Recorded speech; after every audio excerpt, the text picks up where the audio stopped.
كانوا لا يسمعون فيها لغوا ولا تأثيما إلا قيلا سلاما سلاما. وأصحاب اليمين ما أصحاب اليمين في سدر مخضود وطلح ممدود وظل ممدود وماء مسكوب وفاكهة كثيرة لا مقطوعة ولا ممنوعة وفروش مرفوعة إنا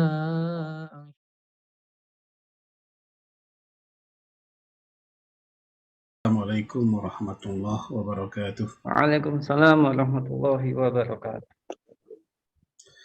Alhamdulillah, assalatu wassalamu ala rasulillah wa ala alihi wa sahbihi wa man walah wa la hawla wa la quwata illa billah, amma ba'd.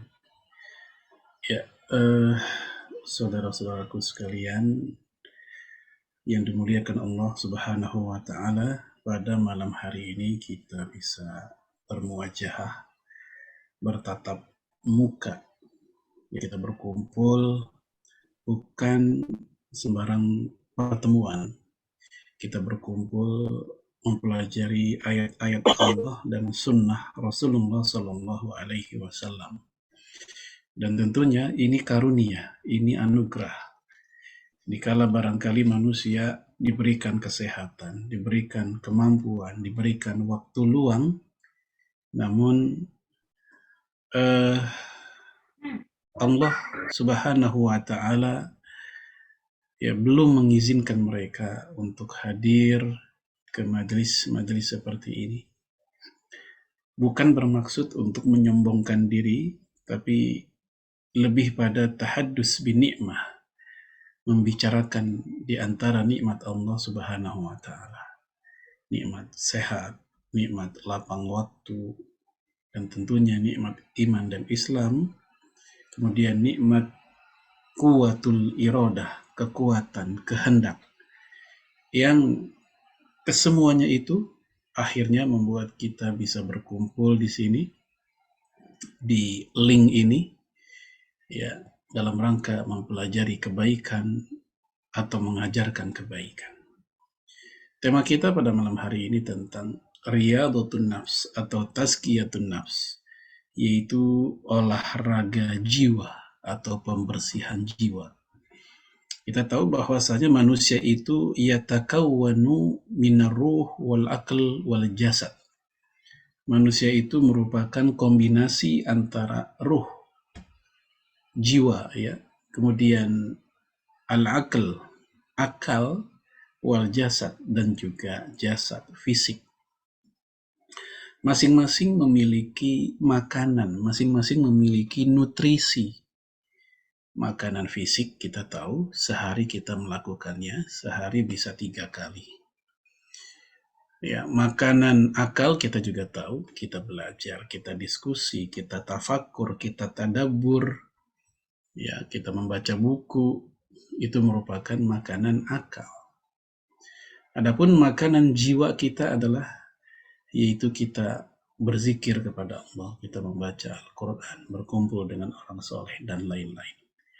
Nah, semua itu mesti mendapatkan perhatian secara seimbang, secara proporsional, adil, dan menyeluruh. Jika ada salah satu yang pincang, salah satu yang dilupakan, maka biasanya kehidupan kita pun memiliki dampak yang buruk atau negatif. Ada orang yang begitu kuat perhatiannya dengan olahraga fisik atau kesehatan fisik.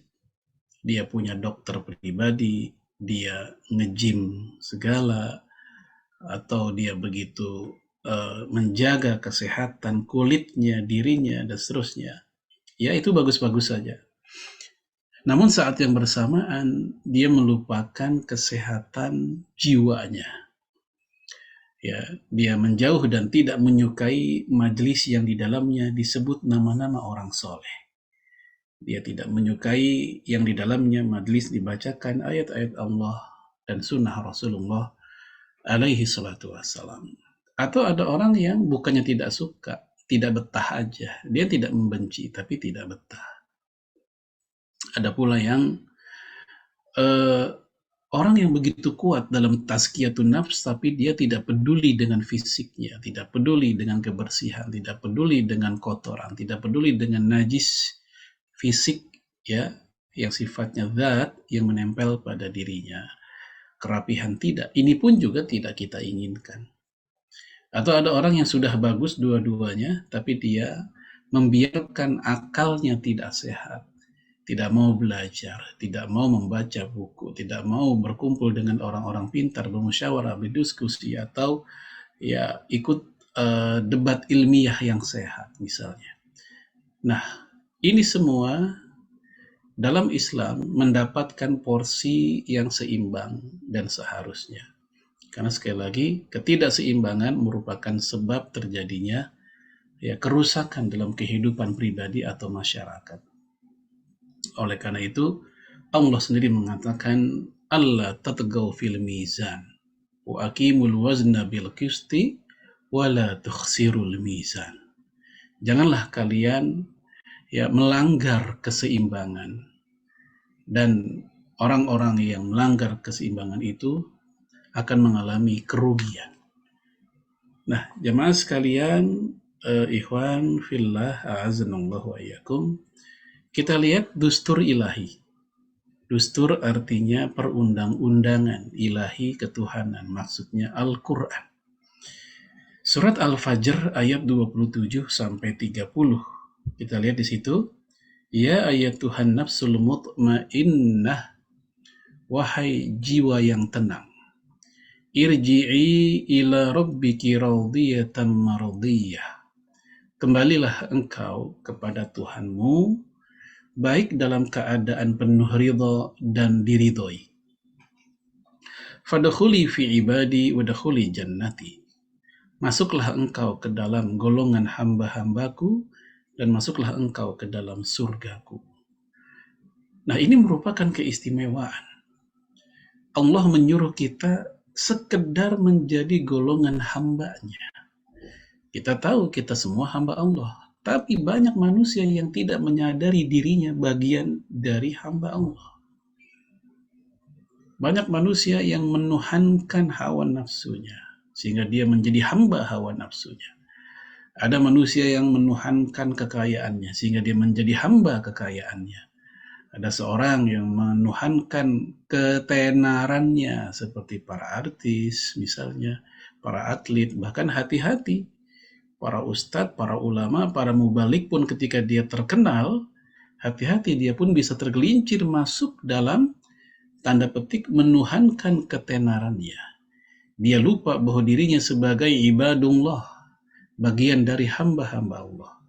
Maka mereka dipanggil, fadkhuli fi ibadi, masuklah kamu dalam tataran sebagai hambaku. Fadkhuli jannati, dan masuklah kalian, wahai jiwa yang tenang, ke dalam surgaku. Baik, kita lihat penjelasan para ulama dalam tafsir Al-Muyassar. Ya ayatuhan nafsul mutmainnah ila dzikrillahi wal imani bihi. Wahai jiwa yang tenang. Bagaimana jiwa yang tenang itu? Ila dzikrillah. Itu jiwa yang senantiasa berzikir kepada Allah, wal imani bihi, dan mengimaninya, meyakininya, membenarkannya. Wa bima a'addahu minan na'imil mu'minin. Dan jiwa yang tenang itu adalah jiwa yang senantiasa ya mempersiapkan dirinya untuk mendapatkan nikmat, atau Allah telah menyediakan bagi orang-orang beriman yaitu nikmat, maksudnya surga. Irji'i ila rabbiki radiyatan bi ikramillah laka. Kembalilah engkau kepada Tuhanmu dengan penuh keridhaan, yang mana Allah telah memberikan kemuliaan kepadamu. Apa kemuliaannya? Kita disebut sebagai hambanya, kita diberikan surga olehnya. Dan kita hidup, kita tahu, ya mau apa lagi? Di saat kita sudah nikah, anak udah punya, istri ya jelas, lalu kemudian punya anak. Sebenarnya kehidupan kita setelah kita kita punya anak, punya istri, anak satu, anak kedua, lalu kita pun sibuk mencari nafkah, itu kan hari-hari aktivitas dan kesibukan sambil menanti jadwal kematian kita masing-masing. Ya, kalau bukan karena ibadah, kalau bukan karena sedekah, kalau bukan karena berukhuwah, niscaya kita tidak ada bedanya dengan hewan. Kita hidup, hewan hidup. Ya, kita berkembang biak, hewan juga. Ya, kita bertarung untuk mempertahankan kehidupan, hewan juga sama. Di sisi itu kita sama. Maka kalau bukan karena tadi ibadah, sedekah, berukhuwah, mungkin kita tak ada bedanya dengan hewan. Maka salah satu bentuk pemuliaan Allah kepada kita yang berbeda dengan makhluk yang lainnya adalah Allah sediakan buat kita keridhoannya dan surganya. Wallahu subhanahu qad radiya anki. Dan Allah subhanahu wa ta'ala telah meridhoi dirimu. Siapa kamu di sini? Jiwa. An-nafs. An-nafs itu dia hitungannya kalau dalam sistem bahasa Arab dia muannas, ya wanita. Ya untuk feminim. Maka anki bukan angka. Ki di sini untuk feminim itu jiwa. Fadkhuli fi idadi ibadillahi salihin. Oleh karena itu masuklah engkau dalam hitungan kategori sebagai hamba-hamba Allah yang soleh. Fadkhuli ma'ahum jannati, dan masuklah bersama mereka orang-orang soleh ke dalam surgaku. Walaupun kita ngerasa kita, aduh kayaknya masih jauh deh dari catatan atau rombongan orang-orang soleh.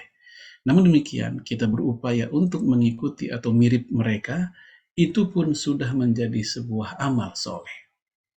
Karena Rasul mengatakan, man tashabbaha biqaumin fahuwa minhum. Barang siapa yang menyerupai sebuah kaum, dia bagian dari kaum itu.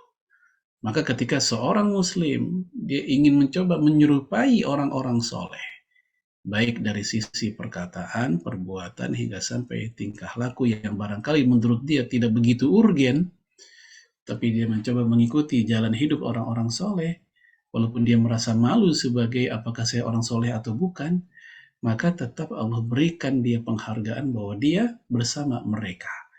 Ya, sebagaimana hadis man tashabbaha biqaumin fahuwa minhum, atau dalam hadis yang lain ketika Rasul ditanya, ya Rasulullah, madza tara an rajulin yuhibbul qauma wa hum lam yulhiqu bihim. Wahai Rasul, apa pendapatmu tentang seseorang yang mencintai sekelompok orang padahal dia belum pernah ketemu sama mereka? Ya, dia mencintai sekelompok orang padahal dia belum pernah ketemu nih. Ya kayak kita mencintai para sahabat Nabi, kita belum pernah ketemu dengan para sahabat Nabi. Kita mencintai para imam kaum muslimin, orang-orang soleh, Imam Syafi'i, Imam Ahmad, Imam Abu Hanifah, Imam Malik. Kita belum pernah ketemu. Ya, sebagaimana pertanyaan si laki-laki ini. Kita mencintai sebuah kaum, sekelompok orang, padahal kita nggak pernah ketemu sama mereka. Apa jawaban Rasulullah? Almar'u ma'aman ahab.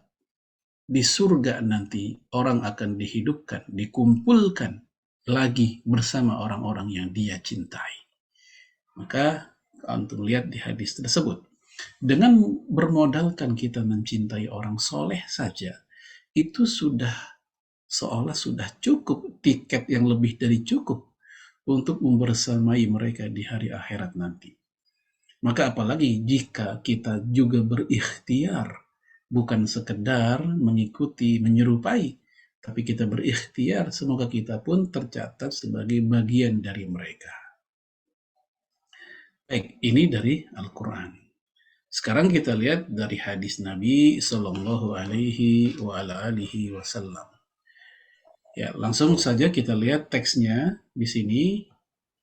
Innal abda idza akhta'a khati'atan. Seorang hamba jika dia bikin kesalahan, khati'atan, satu kesalahan, nukitat fi qalbihi nuktatun sauda, maka di hatinya akan terdapat noda hitam. Satu noda hitam.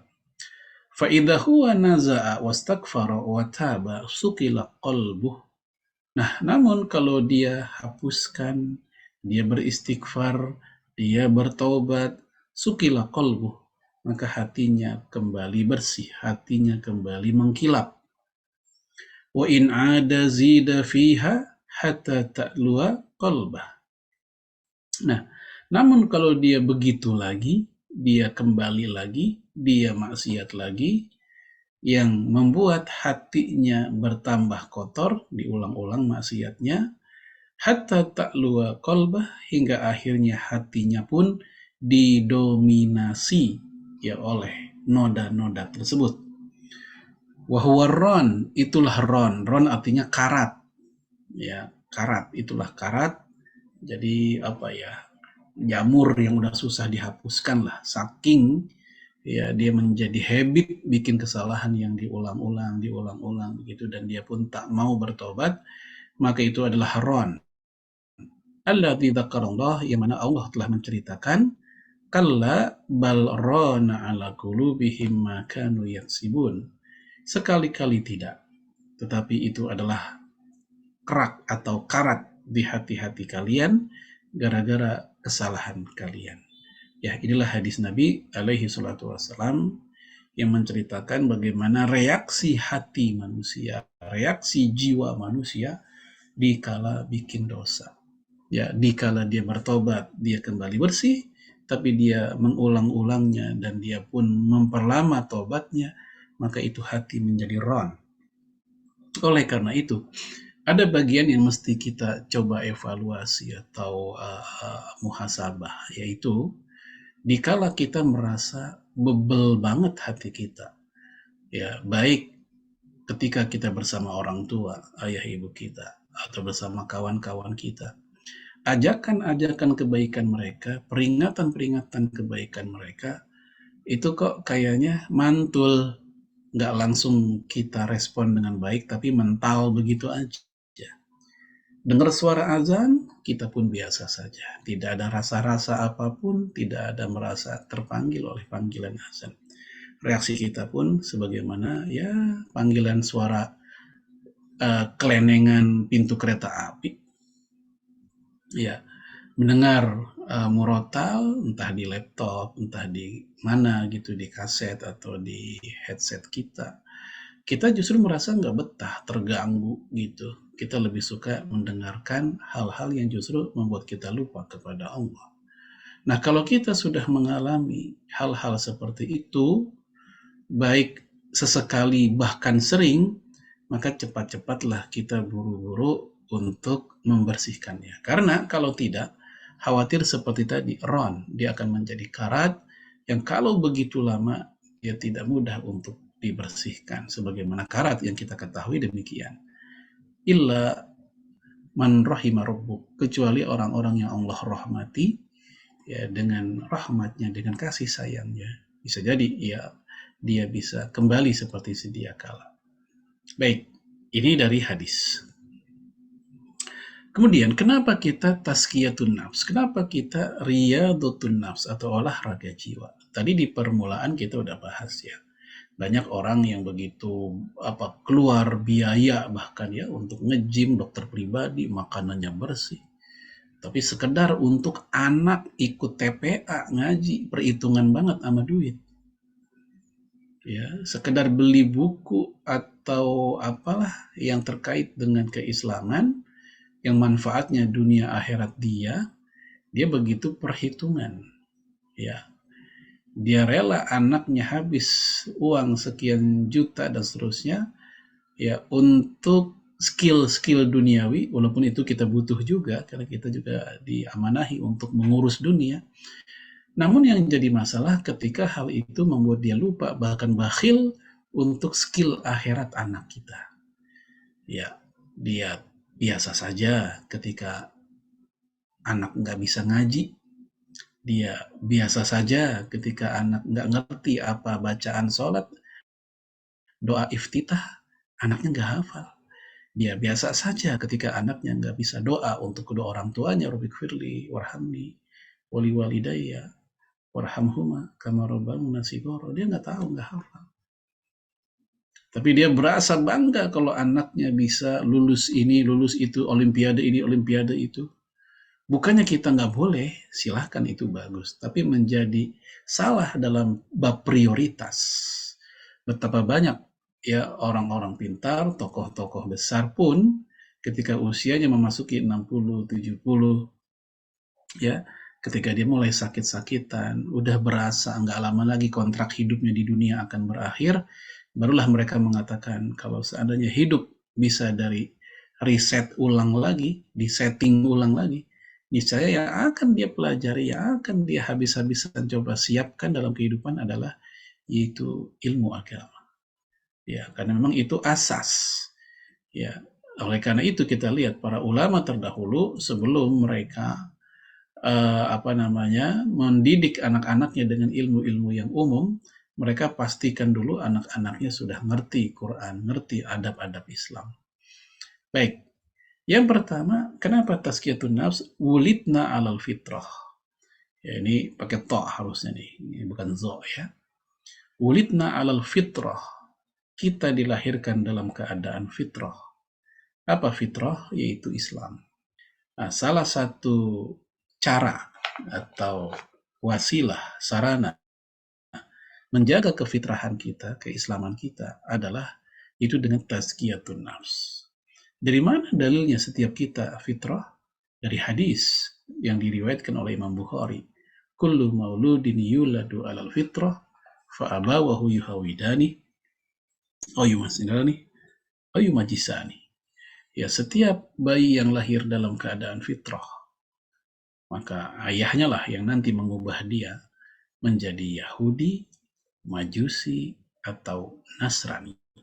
Dari hadis itu, kata Imam Nawawi dan juga Imam Ibnu Hajar, kata-kata fitrah, kalau dikaitkan dengan kelahiran anak manusia, maka fitrah itu Islam. Sehingga kita artikan, kita terjemahkan, semua bayi yang lahir adalah Islam. Fa'abawahu yuhawidani, maka nanti bapaknya yang membuat dia berubah menjadi Yahudi.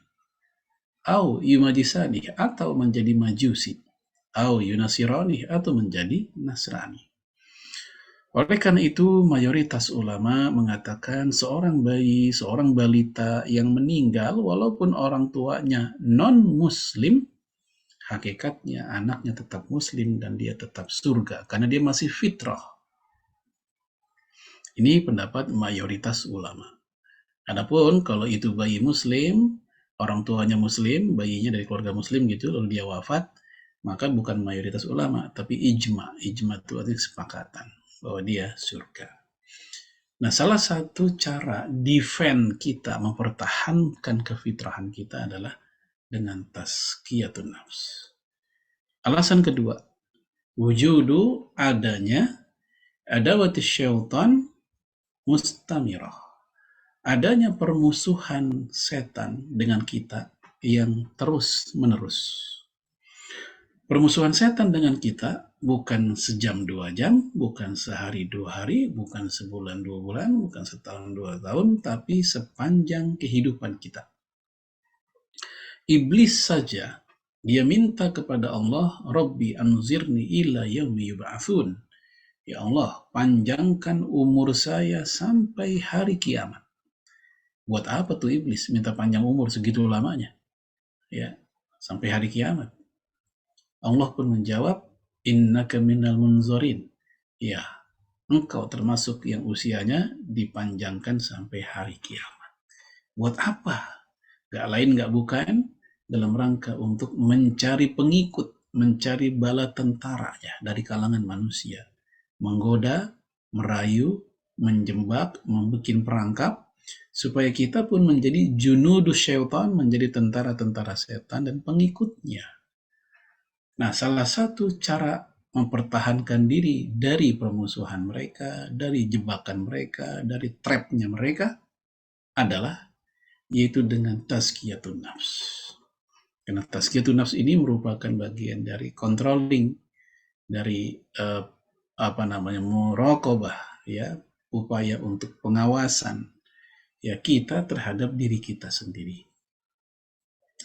Dan dalam Al-Quran juga Allah mengatakan, Inna syaitana lakum aduun fattakhidhuhu aduwa. Setan itu bagi kalian adalah musuh, dan jadikanlah dia sebagai musuh. Dan setan itu bentuknya macam-macam. Ada yang berasal dari bangsa jin, ada yang berasal dari bangsa manusia, sebagaimana firman Allah dalam surat An-Nas, yuwaswisu fi sudurin nas minal jinnati wan nas. Setan itu bikin was-was ke dalam dada manusia, bikin gelisah, bikin takut, bikin khawatiran, bikin males, bikin bosenan. Minal jinnati wan nas, baik setan dalam wujud jin dan manusia, setan dari bangsa jin atau setan dari bangsa manusia. Ya, jadi ada manusia yang secara casingnya manusia, ya covernya, bungkusnya manusia, tapi tingkah lakunya kayak setan. Apa misalnya? Ya, mengganggu orang-orang baik, ya membuat males, ya memprovokasi orang untuk males ibadah. Ngapain lu sholat? Kaya juga kagak. Ngapain lu haji? Kangen sama ontak di sono. Nah, misal gitu.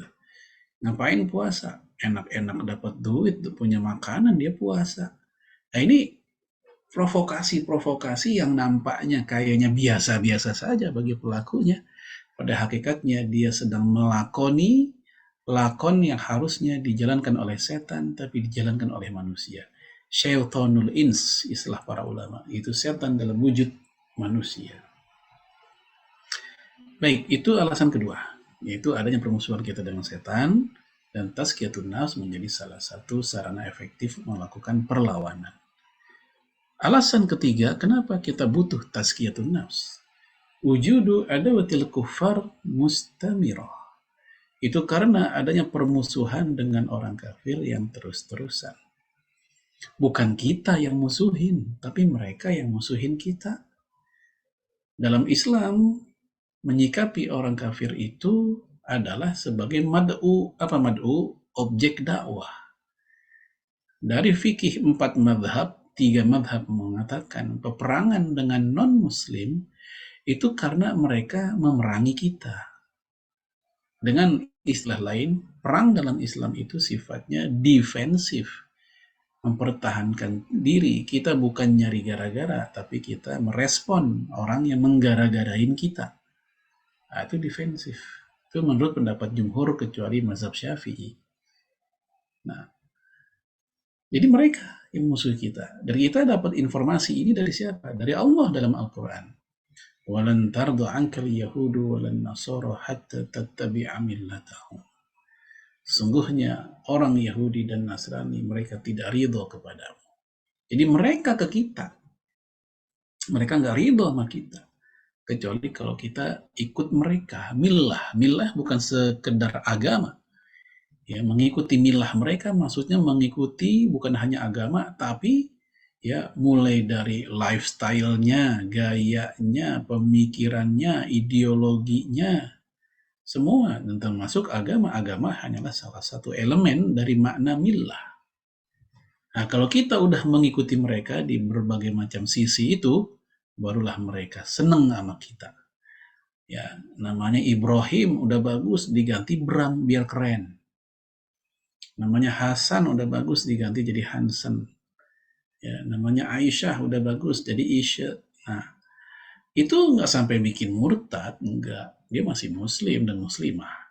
Tetapi dengan tingkah laku kayak begitu, nama-nama keislaman udah bagus, tapi dia nggak bangga. Ya, itu aja udah cukup bagi mereka untuk mengatakan bahwa Anda telah mengikuti kami. Sudah ittiba millatihim, udah mengikuti millahnya mereka. Walaupun kita masih sebagai seorang muslim dan muslimah.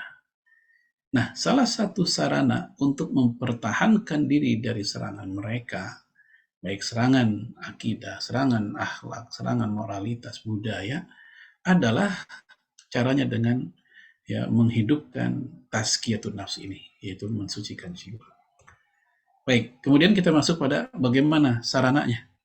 Ngapain aja gitu sarana yang bisa kita pakai dalam tazkiyatun nafs. Pertama, husnuzon billah wa bil muslimin. Berbaik sangka kepada Allah dan berbaik sangka kepada kaum muslimin.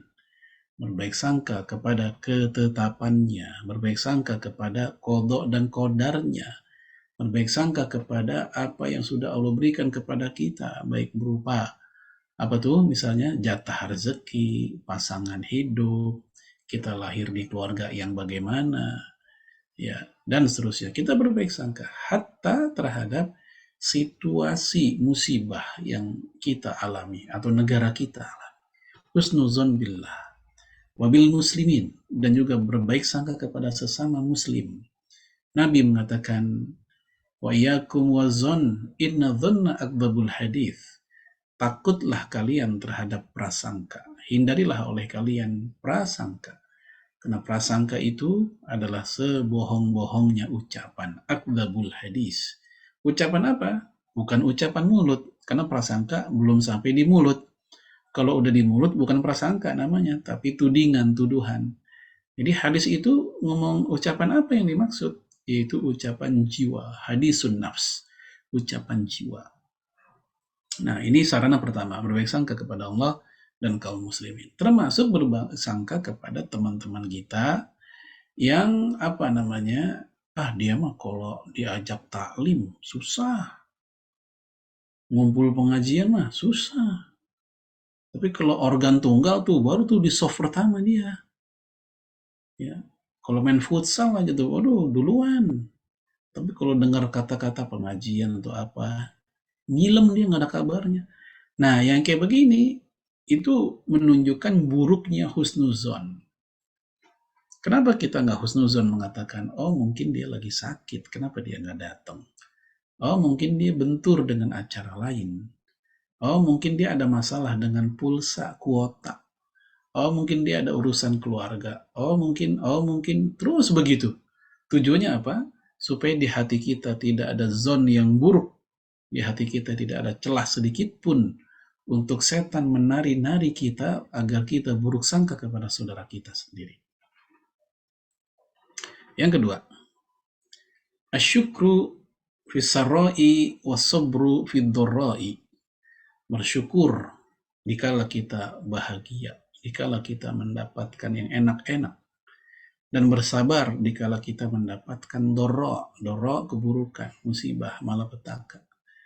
Dan kata Imam Ahmad bin Hanbal, di surga nanti manusia itu hanya ada dua model, yaitu orang bersyukur dan orang bersabar.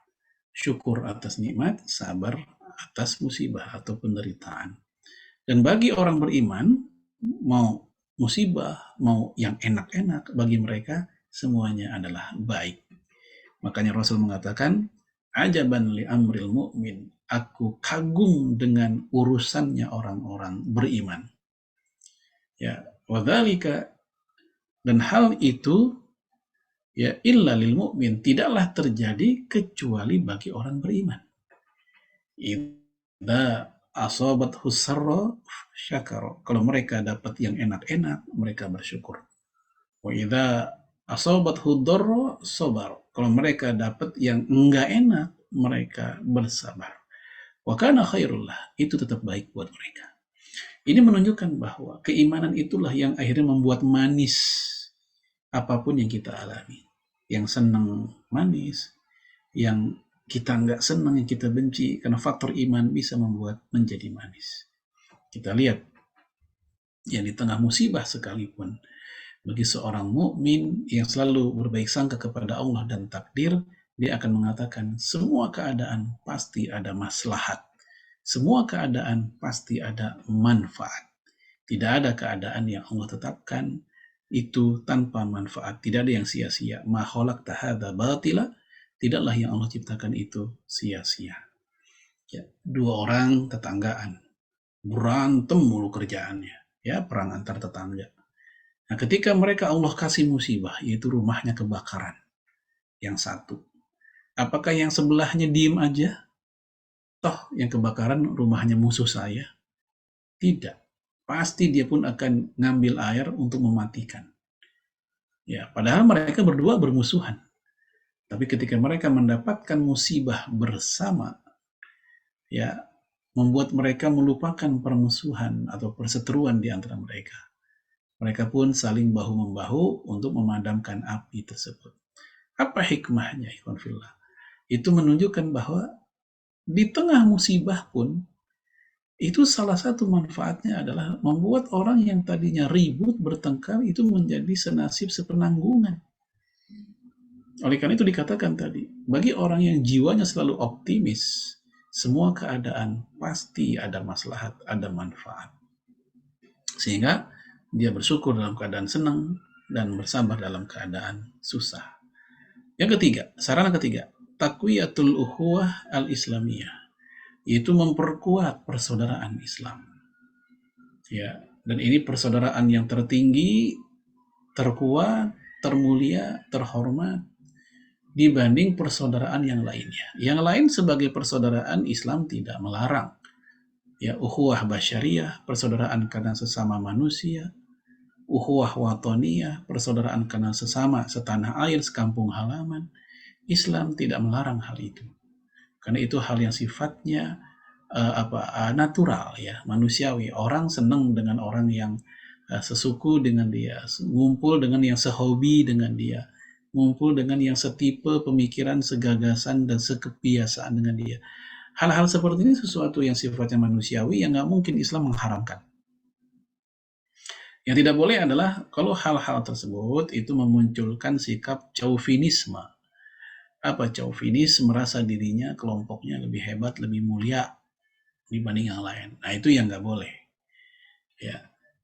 Oleh karena itu, dua jenis persaudaraan tadi semuanya di bawah, yaitu al-ukhuwah al-islamiyah. Ini yang tertinggi. Innamal mu'minuna ikhwah fa aslihu baina akhwaikum. Sesungguhnya hanya orang beriman yang bersaudara, dan perbaikilah hubungan di antara kalian. Kata-kata innama itu menunjukkan hanyalah. Hanya orang beriman yang bersaudara. Itu gampangnya begitu. Artinya, semakin bagus keimanan seseorang, maka ekspresi persaudaraannya juga semakin bagus. Semakin buruk keimanan seseorang, lagi jatuh, ya, lagi kering keimanannya, biasanya akan terefleksikan dalam ukhuwah dia dengan saudaranya. Cemberutan, WA nggak dijawab, padahal contreng biru udah 2. Bukannya lupa, bukannya nggak ada kuota, emang dia nggak mau jawab. Ya. Nah, ini gambaran ada masalah tuh. Karena keimanan berbanding lurus dengan bagaimana ekspresi persaudaraan. Bagus imannya, bagus pula bagaimana dia bersaudara. Anjlok imannya, anjlok pula hubungan dia ketika dia bersaudara dengan kawan-kawannya, dengan sesama muslim. Ini sarana ketiga. Sarana keempat, tilawatul Quran, ya, membaca Al-Quran wa tadabburuhu wal amalu bihi. Ya, kemudian mempelajarinya dan mengamalkannya. Dan ini merupakan nutrisi terpenting bagi seorang muslim. Iqra'ul Quran fa innahu ya'ti yaumal qiyamati syafi'an li ashabi. Hadis Imam Muslim. Bacalah Al-Quran, sesungguhnya Al-Quran itu akan mendatangi sahabat-sahabatnya, ya, sebagai syafaat di hari akhirat nanti. Jadi bukan kita yang nyari-nyari, Al-Quran yang akan mendatangi kita. Mendatangi siapa? Apakah setiap umat Islam? Tidak. Tapi li ashabi, untuk orang yang telah menjadi sahabatnya Al-Quran. Apa sahabat Al-Quran? Itu orang yang perhatian dengan Quran, membacanya, mentadabburinya, mengajarkannya, dan tentunya mengamalkannya. Itulah orang mendapatkan syafaat. Apa syafaat? Artinya pembelaan. Dan juga bermakna jabron, penambal, ditambal amal-amal kita yang kurang kualitasnya, yang kurang ikhlasnya. Itu syafaat nanti yang akan memberikan pembelaan. Dan Al-Quran inilah tadi saya katakan nutrisi terbaik buat jiwa kita. Ya, kita ingin tenang, baca Quran. Ala bidzikrillahi tatma'innul qulub. Ketahuilah, dengan berzikir kepada Allah, hati menjadi tenang. Dan zikir terutama, termulia, kata Imam An-Nawawi, yaitu membaca Al-Quran. Dan kata beliau, ini merupakan madhab yang dipilih oleh umumnya para ulama, bahwa membaca Al-Quran adalah zikir yang terbaik. Baik, itu yang keempat.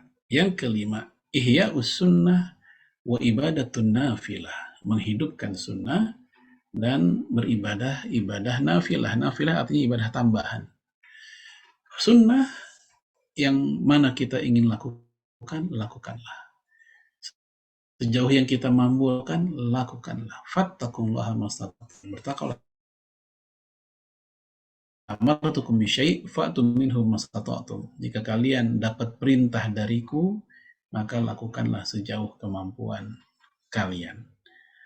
Nah, menghidupkan sunnah bukan hanya masalah makan 3 jari, bukan hanya masalah makan nggak boleh jalan atau nggak boleh minum, nggak boleh jalan atau diri.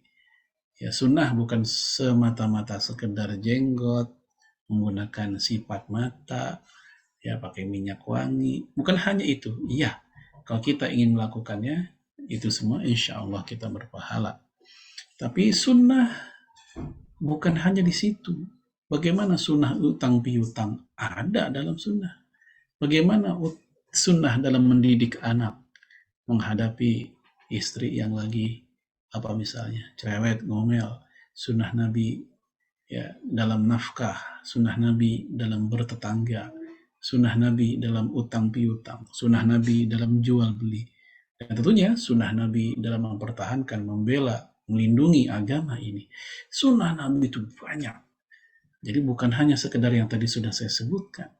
Nah, di Indonesia ngomongin sunnah Nabi seakan-akan hanya itu-itu aja.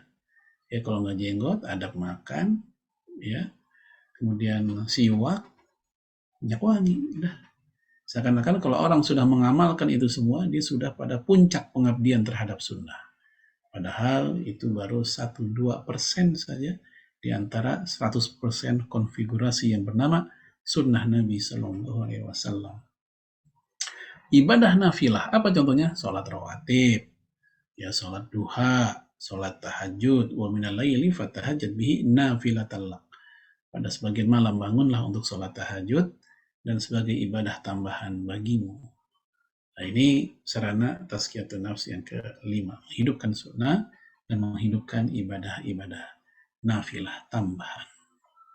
Kemudian yang keenam, suhbatus solihin, bersahabat dengan orang-orang benar, bersahabat dengan orang-orang soleh, seperti yang tadi sudah kita katakan, supaya kita ketularan kesolehannya. Ya. Wa qarib minal ulama il amilin, dan kita pun berdekatan atau mendekati, berakrab-akrab dengan para ulama yang aktivis, bukan para ulama yang hanya bisa duduk-duduk saja, nggak mau ngapa-ngapain, nggak mau ikut berjuang bersama orang yang sedang berjuang. Dia nikmat dengan dunianya sendiri, ya dia apa istilahnya sibuk dengan agendanya sendiri, tapi dia lupa bergandeng tangan, beramal jama'i bersama para ulama yang lain. Yang seperti ini, ikhwanillah, kita duduk bersama para ulama yang aktif, yang aktivis, insya Allah, yaitu akan membuat kita tergerak jiwa kita. Tapi kalau ulamanya cuek ya, mau negara rusak, mau masyarakat rusak, mau tetangganya rusak, dia mah diam-diam aja, merasa nggak terpanggil untuk membenahi.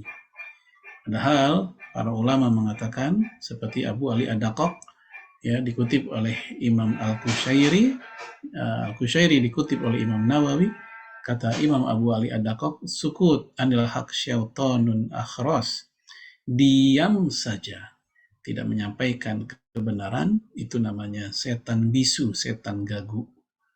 Nah, salah satu sarana supaya kita nggak termasuk kategori diam saja adalah wa qaribun minal ulama il amilin, berdekat-dekatlah dengan para ulama yang aktivis.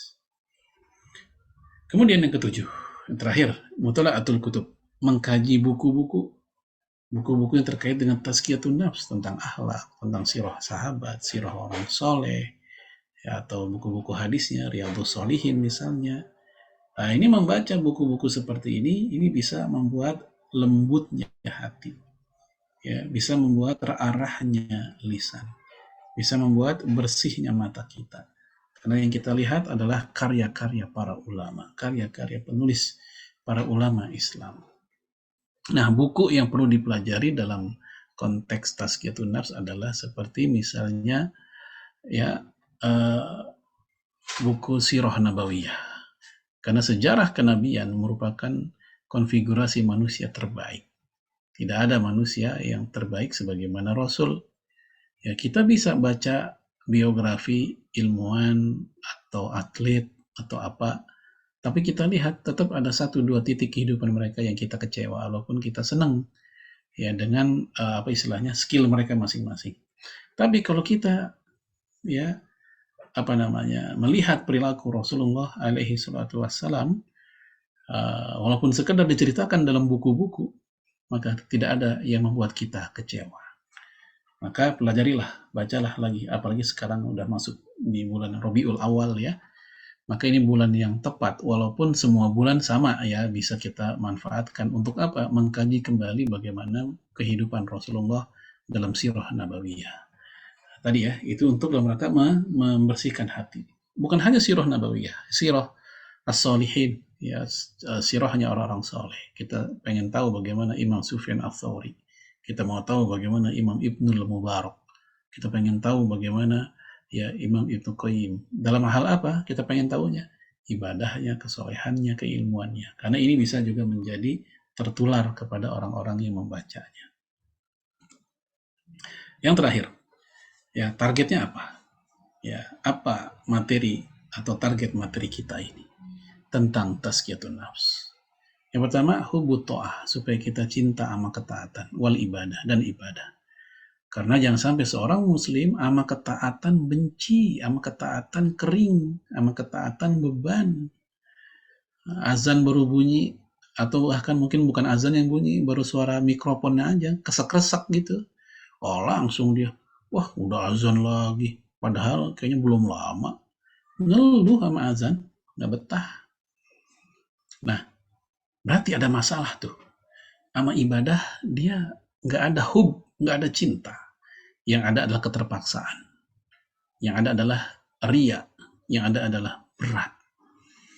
Nah, kalau kita pernah merasakan hal itu, maka fafirru ilallah, bersegeralah kita berlari menuju Allah Subhanahu wa taala supaya Allah kasih cinta kepada diri kita di saat kita ibadah. Ya, baca Quran, berat. Baca WA 1 jam kuat, baca Quran 5 menit mata udah turun. Nah ini. Terus yang kedua, tarkul ma'asi wa ahliha, yaitu meninggalkan maksiat dan pelakunya. Karena buat apa seseorang udah melakukan ketaatan tapi maksiat masih, STMJ ibaratnya, sholat terus maksiat jalan. Ya, berangkat tarawih pakai sendal jepit, pulang pakai kerfil. Ini namanya di satu sisi senang ketaatan, dia sholat tarawih, tapi dia maksiat. Maka target selanjutnya adalah tarkul ma'asi, meninggalkan maksiat wa ahliha, dan juga para pelakunya. Ya, dan jangan lupa, ketika mencintai ketaatan sulit diraih dan itu merupakan musibah bagi seorang mukmin, maka musibah pula bagi seorang mukmin ketika ama maksiat dia tidak peka. Ama ketaatan nggak ada rasa, ama maksiat nggak peka kalau itu maksiat. Ya, baik dia membuli saudaranya atau maksiat yang lainnya, pokoknya dia nggak peka sama sekali. Maka ini bukan tujuan kita. Tujuan kita adalah membangkitkan kepekaan terhadap kesalahan. Bahwa kita peka habis bikin kesalahan. Karena kepekaan itu merupakan pintu pertama orang mau taubat. Kemudian yang ketiga, mujawaratu ma'a Rasul alaihi salatu wassalam. Bertetanggaan dengan Rasul. Itu maunya kita. Kita dihidupkan bersama Rasulullah alaihi salatu wassalam di surga sebagaimana hadis tadi. Al-mar'u ma'aman ahab. Seseorang akan dihidupkan di surga bersama orang yang dia cintai. Kalau dia cinta kepada Rasulullah, maka Allah akan menyamakan dia di tempat yang sama dengan Rasulullah alaihi salatu wassalam karena faktor cintanya itu. Yang terakhir, as-sa'adatu fid dunya wal akhirah, kebahagiaan di dunia dan di akhirat. Dan emang ini yang kita mau. Tadi udah kita bahas di awal, apapun yang kita inginkan, hendaknya targetnya, goal settingnya, kita ngeset tujuan akhirnya adalah surga. Ya, sebagai puncak tujuan tertinggi kita. Ya, kita udah bilang tadi, emang hidup mau ngapain lagi, udah anak punya, istri ada, ya udah tinggal kesibukan sambil menanti kematian aja. Ya, dan intinya, alhamdulillah, kebahagiaan di dunia ini butuh diikhtiarkan. Ya, begitu pula keselamatan kita di akhirat juga butuh diikhtiarkan. Wa man zuhziha 'anil nar Udkhilal jannata faqad faz. Siapa yang diselamatkan dari api neraka dan dimasukkan ke dalam surga, faqad faz, maka dia telah beruntung. Baik, ya, ikhwan fillah, a'azzanallahu wa yakum. Ini tema kita tentang ya riyadhatun nafs atau olahraga jiwa atau tazkiyatun nafs, pembersihan jiwa. Ya, semoga setelah ini ya Allah berikan kita kekuatan untuk senantiasa melindungi diri kita, jiwa kita dari kotoran-kotoran hati, kotoran-kotoran jiwa. Ya, yang biasa menjadi input tiap hari kita. Sementara input keburukan, kebaikan itu kalah gencar dengan input keburukan. Wallahu miswab, saya kembaliin ke Pak Sandi. Ya, wallahul muwafiq ila aqwamit thoriq. Assalamualaikum warahmatullahi wabarakatuh. Waalaikumsalam warahmatullahi wabarakatuh. Oke. Ya, Taib, alhamdulillah ya, terima kasih kepada Ustadz Farid atas remindernya ya, tentang pentingnya tazkiyatun nafs, yaitu ya, karena kita dilahirkan fitrah atau memang sudah Islam gitu ya. Dan juga karena adanya permusuhan kita dengan setan dan juga orang kafir yang terus-menerus gitu. Lalu sarana tazkiyatun nafs tadi adalah pertama husnuzon dengan Allah dan sesama muslim, syukur atas nikmat sabar, syukur atas nikmat dan sabar atas keburukan. Lalu perkuat ukhuwah Islamiyah, baca Al-Quran dan mentadaburinya dan juga mengamalkannya, menghidupkan sunnah dan juga ibadah-ibadah tambahan, bersahabat dengan orang soleh dan dekat dengan ulama supaya kita juga dianggap orang soleh gitu ya, karena kalau kita menyerupai orang soleh juga nanti kita dianggap sebagai orang-orang soleh walaupun sebenarnya mungkin belum soleh gitu, tapi karena menyerupai jadinya kita dianggap sebagai orang-orang soleh. Dan juga mengkaji buku-buku. Target dari tazkiyatun nafs tadi adalah cinta untuk taat dan juga beribadah, meninggalkan maksiat dan juga pelakunya, dan juga bertetangga dengan Rasul di surga, dan terakhir targetnya adalah agar kita bisa bahagia di dunia dan di akhirat. Oke, insya Allah tadi ya sedikit rangkuman ya, ringkasan yang sangat singkat tadi tentang tazkiyatun nafs. Oke, baik, terima kasih pada Ustadz Farid Nu'man. Bahkan kepada teman-teman ya, ada yang mau disampaikan, mungkin ada yang mau didiskusikan. Saka, Ari, Gilang, Mudif, Swadi, Ari, silakan. Ada yang mau disampaikan dari teman-teman, silakan. Ayo nih, silakan dimanfaatkan. Jarang-jarang siswa pesertanya sedikit. Terakhir 13 atau 15. Nanti cuma 7 nih. Silakan kalau ada yang mau ditanyakan. Saka, Ari, Gilang, Hadis, Wadi mungkin, silakan. Dari Wadi ya, silakan Wadi. Ya, terima kasih Ustaz Farid. Ya. Ya. Masya Allah, ilmunya aneh ke orang yang jarang-jarang belajar nih, jadi belajarnya kadang ya begini apa adanya. Ya, mohon maaf nih kalau belum bisa maksimal nyimaknya, tapi insya Allah dipahami, ilmunya sangat bermanfaat. Ustaz, terima kasih. Alhamdulillah.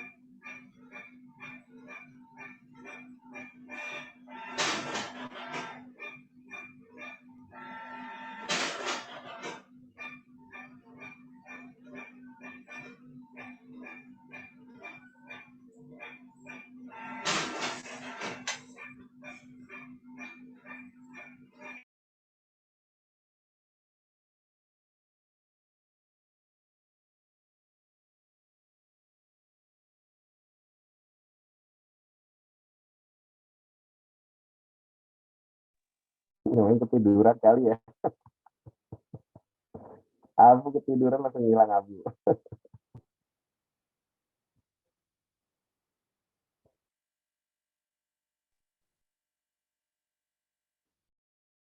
Iya mau nanya,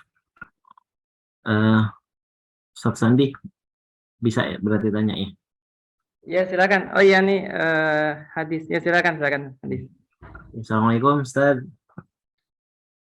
Ya, pertanyaan Waalaikumsalam warahmatullahi wabarakatuh. atas hadis Rasulullah yang ya, kita akan bersama yang kita cintai.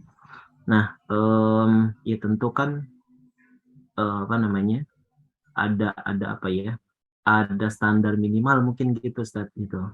Kita bisa bersama yang kita cintai ya, karena nggak mungkin kan kalau sekedar ya cinta, apalagi cuma apa ya, cuma sekedar di lisan gitu, cinta kepada siapa, saya punya kesempatan gitu untuk bersama dengan beliau, bersama dengan mereka di akhirat nanti gitu.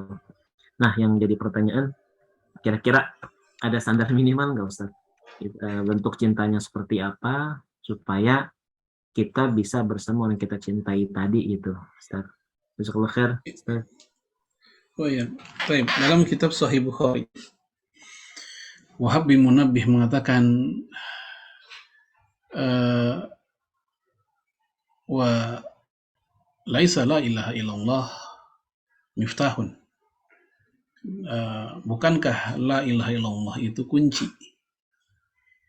Wa laisal miftah illa lahu asnan. Dan yang namanya miftah atau kunci, nggak lain nggak bukan, pasti dia punya asnan. Asnan itu gigi, gerigi. Ya, kunci itu kalau polos kan nggak bisa buka apa-apa. Kalau pakai ada geriginya, dia baru bisa buka. Ya, lalu kata beliau, ya, idza ya'tika miftah bi asnan futihalaka. Jika engkau datang dengan menggunakan kunci yang memiliki gerigi, maka surga itu kebuka. Wa illa fala. Tapi kalau tidak, ya tidak. Nah, di situ menunjukkan bahwa ya konsekuensi dari syahadat, konsekuensi dari cinta kepada Allah adalah memang ada upaya-upaya real dan nyata. Ya, minimal yang wajib-wajib, itu minimal. Sebagaimana hadis yang lain, hadis Bukhari juga. Datang orang Arab Badui, dia nanya, ya Rasul, dullani ila amalin yudkhilunil jannah. Tunjukkan kepadaku amal-amal yang bikin aku ke surga. Nah, dia pun menjawab, salawatul khams, salat yang 5. Lalu dia nanya lagi, ada nggak selain salat yang 5, yang sunnah? Nabi menjawab, na'am, in tatawwa, ada salat sunnah, kalau engkau mau. Ya. Lalu dia pun menjawab, lam azid lahu syai'a. Aduh, saya nggak nambah deh, saya yang wajib aja. Lalu Nabi pun mengatakan tentang puasa Ramadan. Dia nanya juga, ada nggak yang lain? Ada, yang sunnah kalau engkau mau. Nah, dia pun jawab, lam azid lahu syai'a, saya nggak nambah-nambah, saya yang wajib aja. Terus sampai yang lainnya. Maka si laki-laki ini pun pergi. Ketika dia pergi, ya udah hilang dari pandangan mata, maka Nabi pun berkata kepada sahabat yang lain, qad aflaha in sodako. Kalau laki-laki itu jujur dengan omongannya, yang dia bilang saya yang wajib-wajib aja walaupun yang sunnah enggak, ya Nabi bilang qad aflaha in sodako. Kalau dia jujur sama omongannya, maka dia akan surga. Nah, itu minimal situ. Jadi seandainya kita melakukan yang wajib-wajib saja, walaupun nggak nambah pakai yang sunnah, itu sudah menjadi salah satu sebab kita dimasukkan ke dalam surganya Allah Subhanahu wa Ta'ala. Itu minimal. Itu dari sisi perintah ya. Kalau dari sisi larangan, paling tidak jangan sampai kita melakukan hal-hal yang membuat kita masuk ke kategori keluar dari Islam. Ya, selama dia masih seorang muslim, walaupun dia memiliki dosa, dan dosa itu tak membuat dia teranulir dari Islam, dia masih muslim, maka selama itu pula dia punya hak untuk yang Nabi katakan dalam hadis, kullu ummati yadkhulunal jannah illa man aba. Setiap umatku masuk surga, kecuali orang yang nggak mau masuk surga. Man ya'ba ya Rasul? Siapakah yang nggak mau wahai Rasul? Nabi menjawab, man ata'ani dakhalal jannah. Siapa yang taat kepadaku, dia surga. Wa man asani faqad aba. Siapa yang maksiat kepadaku, dialah yang nggak mau surga. Maka kemaksiatan yang membuat dia dikatakan nggak mau surga adalah kemaksiatan yang membuat dia keluar dari Islam. Tapi kalau kemaksiatan itu masih sebagai muslim, maka selama itu pula dia punya peluang sebagaimana kaum muslim yang lainnya untuk ke surganya Allah Subhanahu wa Ta'ala. Kalau misalnya, ya.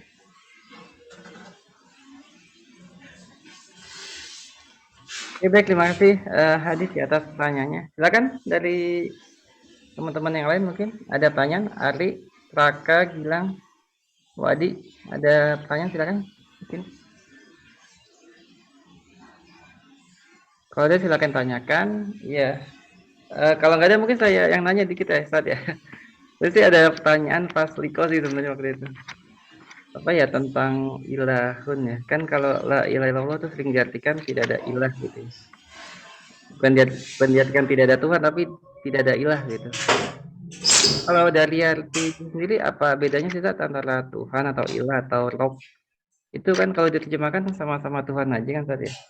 Atau bedanya bagaimana Ustaz antara ilahun, Rob apa? Bahkan Allah aja katanya apa ya? Dari kata al-ilahu ya, yang artinya Tuhan gitu. Bagaimana? Ya, jadi ilah itu artinya ma'bud, yang disembah, yang diibadahi. Itu ilah. Dan juga jadi banyak artinya. Ilah juga bermakna ya al-hakim, yaitu yang maha bijaksana, yang maha menentukan hukum, dan hukum Allah bijaksana, al-hakim. Adapun Rob itu artinya al-khaliq, pencipta, ar-razik, pemberi rezeki, al-muhyi, yang menghidupkan, al-mumit, yang mematikan, al-mudabbir, yang mengatur. Itu makna Rob. Jadi definisinya dalam, banyak, dan luas. Tapi di Indonesia diterjemahkan biar cepat Tuhan. Nah, gitu. Karena Tuhan itu kalau dalam konteks bahasa Indonesia artinya yaitu yang maha kuasa, yang maha ini, maha itulah, begitu kan, di bahasa Indonesia begitu. Oleh karena itu pentingnya kita memaknai istilah ilah dan Rob lewat bahasa Arab aslinya, itu tujuannya supaya kita mendapatkan semua cita rasa bahasanya. Kalau sekedar diartikan Tuhan, titik, gitu aja, ya kita tidak mendapatkan cita rasa bahasa dan makna-maknanya. Karena bahasa Al-Quran yang bahasa Arab itu nggak cukup terwakili dengan padanan bahasa Indonesia yang terbatas. Ya, ada sebuah kitab berjudul Talbisu Iblis. Talbisu Iblis. Itu diartikan, diterjemahkan perangkap setan. Padahal istilah talbis itu banyak artinya. Bisa bermakna campur baur, la talbisul haqqa bil batil, jangan kalian campurkan hak dan kebatilan. Bisa bermakna syubhat, pengaburan, diblurkan, ya, talbis, ya, bisa bermakna tipuan dan seterusnya. Tapi di Indonesia ya diterjemahkan ke bahasa kita sekedar menjadi perangkap atau jebakan. Nah, sekali lagi itu menunjukkan bahwa dalam mempelajari banyak makna-makna Al-Quran itu lebih utama kita mempelajarinya lewat bahasa aslinya, supaya pemahaman kita jadi lebih menyeluruh, benar, dan tidak menyimpang. Beda kalau kita hanya dari bahasa terjemahan, itu potensi tergelincir bisa terjadi. Apalagi kalau kita memahami sendiri tanpa diajari oleh seorang guru yang memahami apa maksud ayat tersebut. Ya.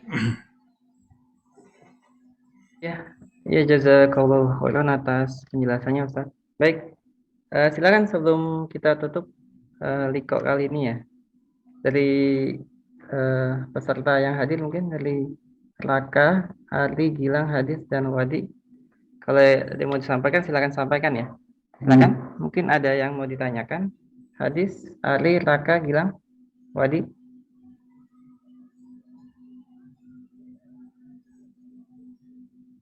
Oke, nggak ada ya.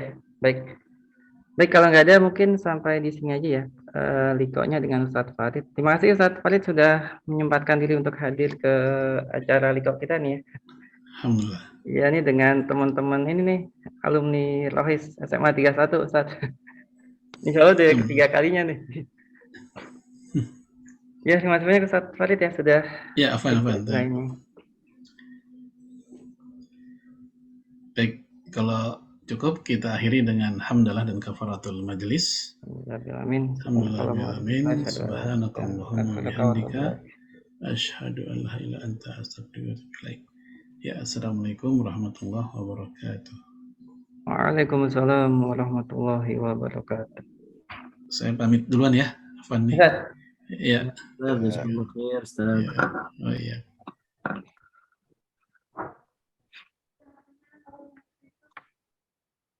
Gimana nih hadis? Kayaknya udah terlalu malam ya, atau hadis? Bagaimana hadis? Bebas, Ustaz Sandi. Ya mungkin Doanya aja, doanya, Doa. oh iya boleh Ini bener. lebih berkah doanya. Oh iya benar. Boleh. Iya. Ya, bismillahirrahmanirrahim. Assalamualaikum warahmatullahi wabarakatuh. Waalaikumsalam warahmatullahi wabarakatuh. Jadi ujung ta'lim ini di mana salah satu saat-saat mustajab doa yang kita panjatkan, peluang diijabah oleh Allahnya lebih besar, maka mari kita berdoa kepada Allah Subhanahu wa taala, mudah-mudahan apa yang kita doakan Allah kabulkan, apa yang kita inginkan Allah penuhi, apa yang kita harapkan bisa diberikan oleh Allah Subhanahu wa taala. Yang mudah-mudahan pertemuan ini Allah Subhanahu wa taala berkahnya sampai ke kita, ke keluarga kita, ke sahabat-sahabat kita, dan ya mudah-mudahan buat teman-teman yang belum sempat hadir, mudah-mudahan untuk hadir, tapi karena satu dan lain hal akhirnya berhalangan hadir, mudah-mudahan pahalanya juga Allah catat sebagai amal soleh, yang akan memperberat timbangan kebaikan di yaumul mizan. Baik, mungkin kepada teman-teman sekalian untuk memimpin doa untuk kita semua, kemudian yang kita doakan Allah ijabah. A'udzubillahi minasyaitonirrajim. Bismillahirrahmanirrahim. Hamdan syakirin, hamdan na'imin, hamdan yafi ni'amahu yukafi mazidah. Ya Rabbana lakal hamdu lakal syukur kama yanbaghi li jalali wajhikal karim 'azimi sultanik. Allahumma shalli ala Muhammad wa ala ali Muhammad kama shallaita ala Ibrahim wa ala ali Ibrahim wa barik ala Muhammad wa ala ali Muhammad kama barakta ala Ibrahim wa ala ali Ibrahim fil alamin innaka Hamidum Majid. Allahumma ighfir lana wa liwalidayna warhamhum kama rabbana shighara. Allahumma ighfir lana wa liwalidayna warhamhum kama rabbana shighara. Allahumma ighfir lana wa liwalidayna warhamhum kama rabbana shighara. Rabbana la tuzigh qulubana ba'da idh hadaytana wa hab lana min ladunka rahmah innaka antal wahhab. Rabbana zalamna anfusana wa illam taghfir lana wa tarhamna lanakunanna minal khasirin. Rabbana hab lana minas salihin. Rabbana hab lana minas salihin. Rabbana hab lana minas salihin. Rabbana hab lana min azwajina wa dhurriyyatina qurrata a'yun waj'alna lil muttaqina imama. Ya Rabb, kami menghadiri majelis ilmu ini ya Allah, berharap keridhaan-Mu ya Allah. Ya Allah, di dalam hadis Rasul-Mu dikatakan bahwa salah satu saat mustajab sebuah doa ya Allah adalah di saat kami hadir di majelis ilmu ya Allah. Maka apa yang kami doakan ya Allah, kabulkan ya Allah. Ijabah doa-doa kami ya Allah. Walaupun mungkin tertutupi oleh maksiat kami ya Allah, namun ya Allah, mohon kabulkan doa-doa kami ya Allah. Ya Allah, ampuni dosa-dosa kami ya Allah. Dosa kami begitu banyak ya Allah. Dari bangun tidur sampai tidur lagi ya Allah, dosa yang kami lakukan begitu banyak ya Allah. Ampuni ya Allah seberapapun besar dosa-dosa kami ya Allah. Ya Allah, ampuni juga dosa orang tua kami ya Allah. Mereka yang paling berjasa dalam hidup kami ya Allah. Jika hari ini ada kebaikan yang kami lakukan, tentu ya Allah yang paling berkontribusi terhadap kebaikan itu adalah orang tua kami ya Allah. Orang tua kami yang melahirkan kami, orang tua kami yang membesarkan kami, orang tua kami yang mengajarkan kami ya Allah. Maka jika ada pahala yang kami dapatkan ya Allah, berikan pula untuk orang tua kami ya Allah. Sayangi orang tua kami ya Allah, panjangkan usianya dalam ketaatan kepadamu ya Allah. Bagi yang sudah Kau panggil ya Allah, jadikan kuburnya ya Allah sebagai taman surga ya Allah. Luaskan alam kuburnya ya Allah, berikan nikmat kubur ya Allah, dan kelak pertemukan kami di surga-Mu ya Allah. Ya Allah, Kau kumpulkan kami di dunia bersama orang tua kami ya Allah, maka kumpulkan kami juga di surga-Mu ya Allah. Ya Allah, kurniakanlah kepada kami ya Allah anak dan keturunan ya Allah yang soleh dan solehah ya Allah, yang kelak akan mampu menggandeng tangan kami menuju surga-Mu ya Allah. Ya Allah, berikan kami kekuatan ya Allah, berikan kami ilmu ya Allah, untuk bisa mendidik anak-anak kami ya Allah, menjadi anak yang soleh dan solehah, anak yang taat kepadamu ya Allah. Rabbana atina fid dunya hasanah wa fil akhirati hasanah wa qina adzabannar. Subhana rabbika rabbil izzati amma yasifun. Wa salamun alal mursalin walhamdulillahi rabbil alamin.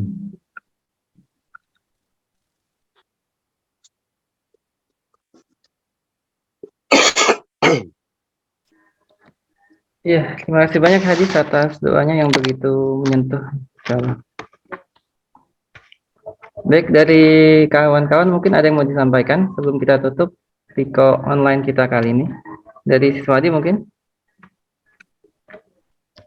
Udah cukup. Terima kasih Sandi sudah fasilitasi. Terima kasih Wah Hadis sudah dia ngajarin berdoa ya kan.